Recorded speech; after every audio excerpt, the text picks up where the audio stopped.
Hello everybody, and once again welcome back to Financeable YouTube channel. Today in this video I'm going to show you how you can look at your balance on Metatrader 4 app. So make sure you follow my step till the end. First thing first, I assume that you have already downloaded the Metatrader 4 app, and once you open it you'll be able to see the interface of Metatrader 4 apps on the screen, where you can see the trade option at bottom.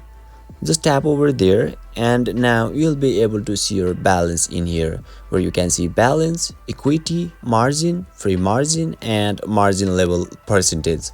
So basically this is how you can look at your balance on Metatrader 4 app. And if you still encounter any issue during this process, feel free to leave a comment and I'll be happy to assist you.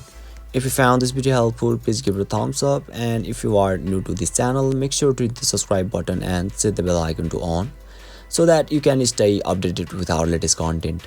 Thank you for watching and I'll see you next time.